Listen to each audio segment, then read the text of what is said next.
Good morning, comrades. I'm Khom, the Queen of Cream and Juice, and today I'm going to be doing a lovely, extremely creamy, juicy Q&A. So, a couple things before we start. You might notice that this is not my usual setup. I'm sitting on a sofa because all of my shit for filming is currently packed up because I'm moving back to London and I can't be asked to unpack it. I hope this does for now. So I asked my comrades to ask me some very delicious questions, and I'm going to start with the YouTube questions. I got a lot of questions, but like most of them were like about Jeffree Star. So I've chosen my favourites, and I'm not going to be answering all of them because I don't want to like answer the same question over and over again. Do you know what I mean? Does that make sense? Okay. So the first question is a set of 5 wonderful questions from Paul Alexander. If you don't know Paul Alexander, you should. Also a drag artist like me, but with a beard and stranger and definitely an alien. So the first of Paul's questions is, your favourite war?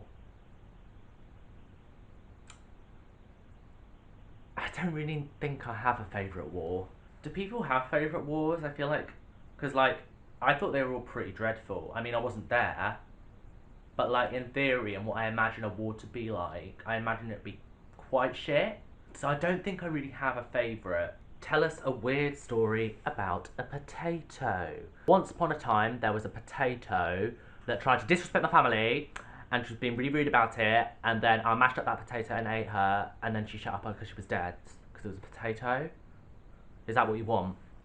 Do some UK accents. Right, I could do a northern accent. I could do like, hey, you're alright, love. Unfortunately, that night I was looking for more of a spiritual relationship. Sort of do an Essex accent, which is sort of like this. You see, I'm not very good at accents though, so you see that turned into something else there, didn't it? Would you have survived the Titanic? No. Make up a fun fact about kangaroos. Okay, make up a fun fact about kangaroos. Kangaroos, like pigeons, are in fact drones, and they are watching people. Where are kangaroos? Australia. They watch people in Australia instead of pigeons, like through their eyes. Okay, so Marissa Lynn asks, is there a parody that you wish you would have done differently? Any other parodies you'd love to do but are hesitant? Thanks. It's not really a parody. The Quarantina music video, I wish I'd have spent more time on it because I think it's alright. The recording could have been better. I could have done more looks in it. Any other parodies I'd love to do? I'd love to do Jill Tyrrell. But I don't know if a lot of people know who she is. But if you do, I can do a very good Jill Tyrrell, and I did actually win a prize for that. But the thing is, it's a very niche character that a lot of people don't know, and she's already kind of a parody in herself, so I'd have to make a parody of a parody. I could definitely do it, but we'll have to see if that's something people want. The next question is from Matthew Jones, who asks, what inspires you to make your songs? Okay, so usually anger, frustration, being pissed off. A lot of the time I'll be sitting there and lyrics will just pop into my head. That happened with the song Why You Such a Bitch on my album. I was just sitting in my bed and I was just humming like, why are you such a bitch? And it kind of appeared out of nowhere. Jamie King asks, what's your favourite food? My favourite food is, okay, so we want nachos, but you want like the cheap tortilla chips, not Doritos, because that's wrong. We like grated cheddar all over it in several layers, and then we've got to have salsa, we've got to have sour cream, guacamole, but like twice as much guacamole, because I love a bit of guacamole. I could do some great guacamole. And also chili con carne, unless I'm too lazy to make it, then that'll just do. Jens asks, what inspired your name? Please pick this comment, my queen. Okay, so my name is like onomatopoeia. It's a sound you make when you bite into food, like it's kind of like that. I came up with it when I was like 10. I also really like it because people struggle to pronounce it. Like I get comb a lot, which really does my head in. Hom. I tolerate those, but the correct pronunciation is hom. Blurberry asks, what's your favourite TV series? Hands down, it is Nighty Night by Julia Davis. It is the most hilarious TV series I have ever seen in my entire life. I probably watched it over 100 times. In fact, anything by Julia Davis, I absolutely love. 99 is about this woman called Jill Tyrrell, who is just the most evil monster ever. It's so funny and so ridiculous. It's really, really stupid comedy. I haven't met anyone who I've shown it to who hasn't loved it. I believe it's available on BBC iPlayer. I've bought it on YouTube so I can watch it whenever because I'm that obsessed with it. Athena Nicole asks, favourite type of music. So my favourite type of music, I like a lot of music. I like rock, I like grunge, I like techno, I like house, I like pop, I like new metal, I like weird music, psychedelic rock, I like my music. So Devenka asks, do you study at Central St Martin's? You shot some video inside, so I'm curious since I want to try my luck there. If you do, what do you study and is it good there? Also, if you do you have any tips on how to get in? Yes, so I do study at Central St Martin's. I study fine art there. Just coming into my second year now. It doesn't start till October though because of Miss Rona. It is an experience there. I'd say tips on how to get into Central St Martin's. You've got to stand out in the interview, and that sounds really basic and ridiculous, but like you need to try your best to make sure they remember you. For instance, I turned up to my interview looking like this. Because my art is my drag and that's what I do. So you've got to show them who you are when you walk into the room. If you can dress up for your interview, they'll love it. That's kind of, I'm not sure if that's a guarantee that you'll get in, but they'll definitely pay attention to you. If you are dressed up and looking all creamy, juicy and fabulous for your interview, be weird and different, because they look for weird and different people. I'd say getting in is actually the hardest part. Once you're in, it's kind of more relaxing. It's fun. It's bloody expensive though, living in London. You think you're skint now, you'll be even more skint if you end up coming to Central St Martin's. It's also really great for bragging rights when people are like, oh, what uni do you go to? And you're like, excuse me, I go to Central St Martin's. They're like, oh, you must be really good at drawing. And I'm like, no. I'm not good at drawing, actually. It is a very exciting place, though. It is situated right next to a Waitrose, which always encourages you to spend loads of money, which you shouldn't do, because Waitrose is expensive, and ain't nobody got time to spend loads of money in Waitrose. It's like 50 quid for a sandwich or something. I don't want that. I'll go home, make my own sandwich, and come back, do you know what I mean? Eisen Shiru? I don't know how to pronounce that, I'm sorry.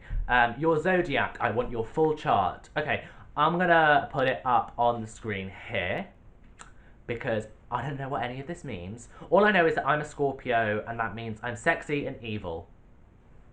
The next question is from Goldilocks. I would love to know 3 fun facts about you. So, I'd say the first fun fact, I was born and raised in Dubai, and I lived there for 10 years.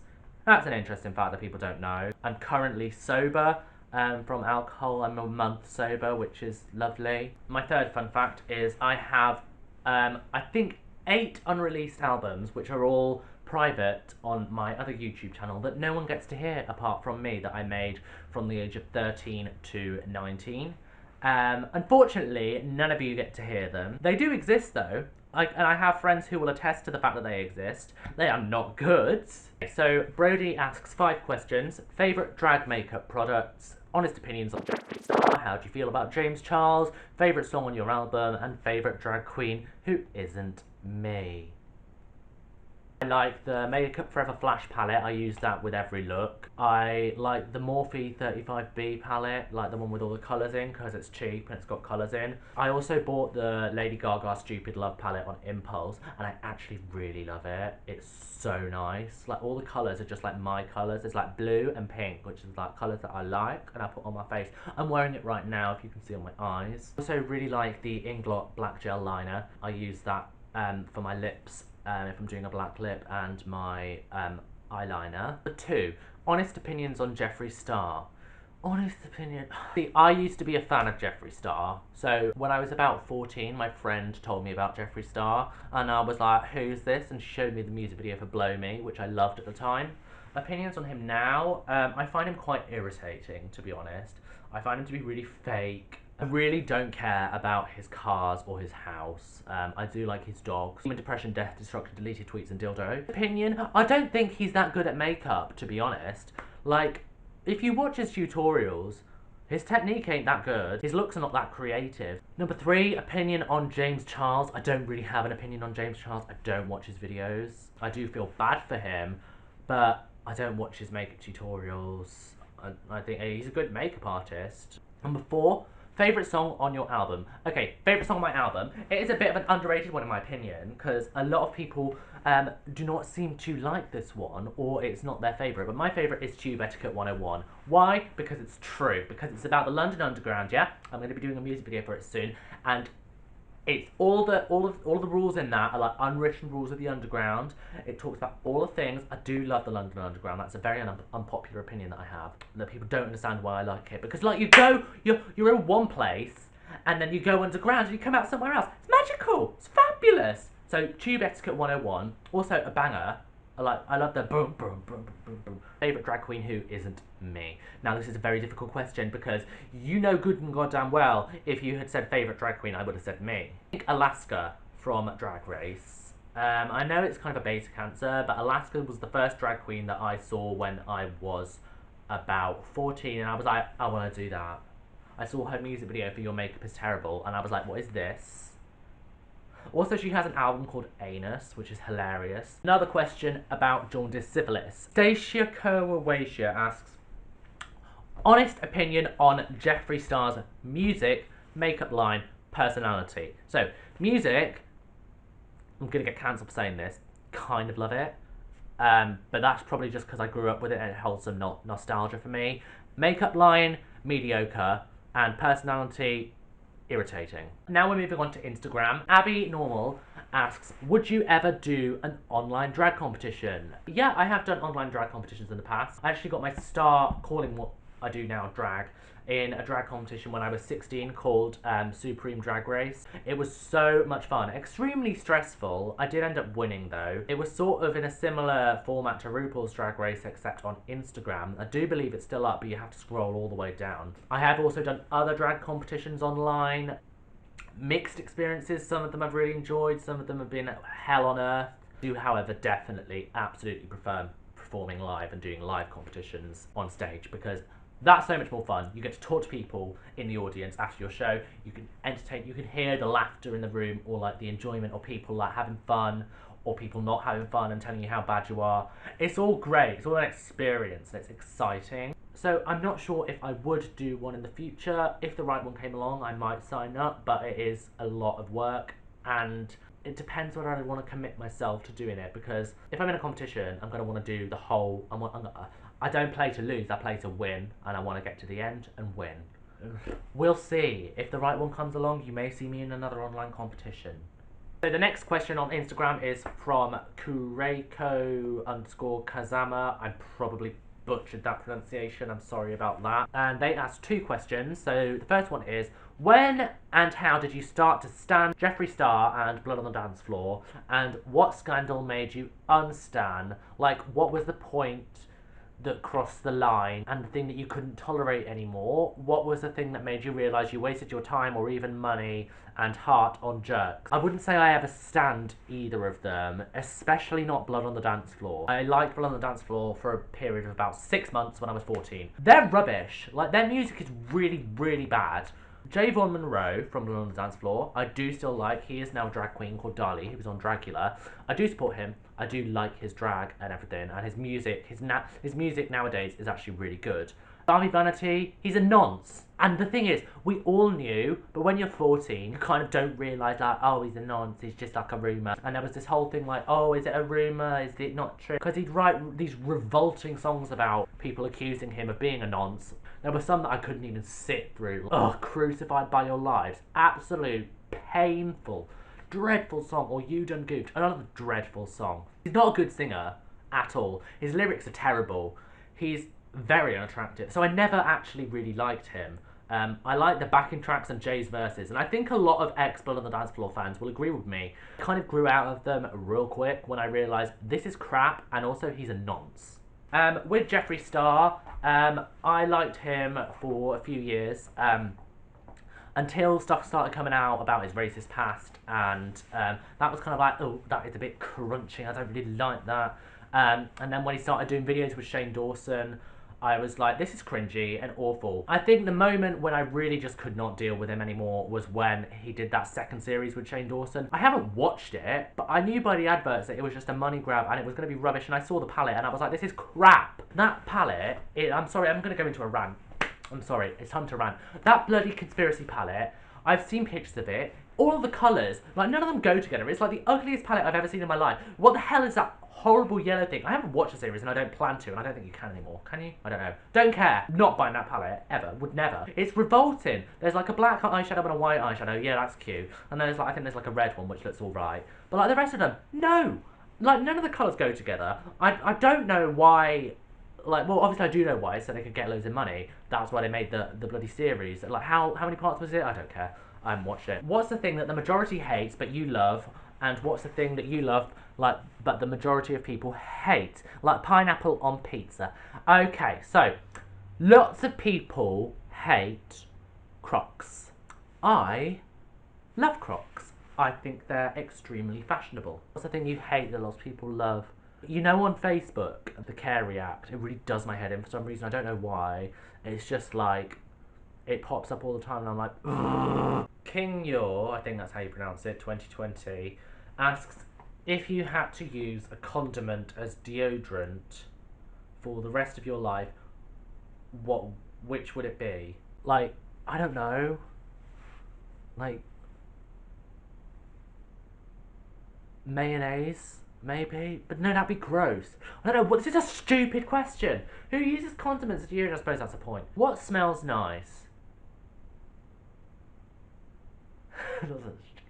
What smells nice? Maybe guacamole. Wait, is that a condiment? I don't know. What is a condiment defined as? I could Google it, but I can't be asked. Maybe chocolate spread, like Nutella. No, that'd be gross too. Every option is disgusting. This is really stupid. I hate this question. Thank you for your wonderful question. And now finally, we're going on to my Discord server, the community, which you can join. There'll be a link to join in the description. It's an absolute shit show of drama. It's insane. Like, there's so much stuff going on there. And I just, like, log on. I'm like, oh, okay, this is happening. Great. Stunning. So the first question from my Discord server is from Sensible Sam, who asks 3 questions. Who or what was the inspiration when you created KHOM? The inspiration when I created KHOM was kids who bullied me in school, and I wanted an alter ego to clap back at them and be more powerful. And I made this rich and famous American celebrity. Don't know why she was American, but she was. Who I'd just go into in my fantasy world, which kind of like manifested itself into this. Where would you like to see KHOM in 5 years? I'd like to see KHOM in 5 years permanently living in London, okay, for a start. Hopefully on the Victoria line, so I can get to central London easy.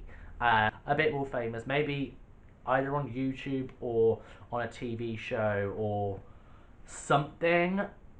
I don't know. A cat. I'd also like a dog. Like, I want a small Papillon, and I'm gonna name it Deleted Tweets, but DT for short. If you could slap one bitch, who would it be? Right, I can't answer this question because I'll get in trouble. Okay? Because I'm not about to go and say, like, I want to slap this person, because I'm not a violent person and I don't like slapping people. That being said, if you know, you know. And finally, my final question from Woofley says, explain this. So, this is probably when I first shaved my eyebrows off, because I have long hair in it. It's a Nike Tick eyebrow, which I apparently thought was a fun idea. I've also put rhinestones all around it. Don't know why. Maybe I thought that looked really good. So, thank you for tuning into my Q&A. I hope you enjoyed it. If you didn't enjoy it, whatever. If you haven't already subscribed, remember to subscribe, like, comment, all of that shit. Listen to Khomageddon on Spotify or whatever streaming services you use. And I'll hopefully see all of you Khomrads soon. Have an extremely creamy, juicy day. Adios.